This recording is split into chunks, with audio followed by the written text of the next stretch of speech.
Simpatija je pa nešto to se mnogo voli i onda ne može da odbiješ tu ljubav. Prosto može da padaš u nesvest od ljubavi. Eto tako. Pa simpatija je nešto kad se mnogo volite, kad deliš pače kifle na 2 dela i kad deliš gumicu na brisanje na 2 dela. Ili kad nekome daš lis, ili kad daš cvet. Eto, to je simpatija.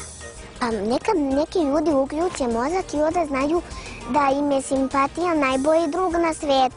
Ja sam se zaljubila u Stanka.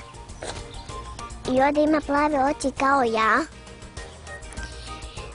I onda sam se ja prosto zaljubila u njega. Ne znam zašto, ali ne znam kako sam se zaljubila. Jer prosto ne znam kako se ljubav zbiva oko nas. Ali samo znam da mi se odjednom desila ljubav. Ne znam. Ali ne znam odakle se stvorila. Gladna sam i nebolna. I hoću da idem nešto da jedem, ljudi, bitnije mi je zdravlje nego vaše pantalone. Spremno za školu? Da.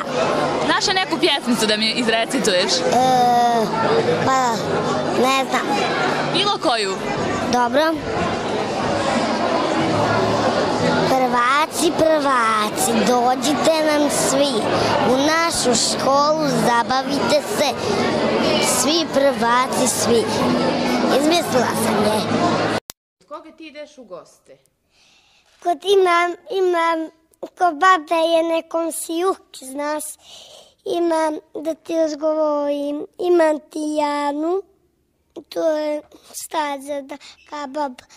Imam ti sobu, stajazen, da jaka maju popije i nestanke. Mi bismo se deci put, bi se Jan zabak. Ispave životom, ispave sam bio. Kupio je neki namještaj kata i Stanka, to neki namještaj neki. I kad si ti pošao u goste kod njih, šta si radio? Sedio ka bubica. Ka bubica, nazvaju ljudi bubica. Šta? Što jede ljud. Da dobijem sve petite. Najviše volim matematiku. Očekujem gluposti i dosadu. Znaš da nisi čuo da je škola super?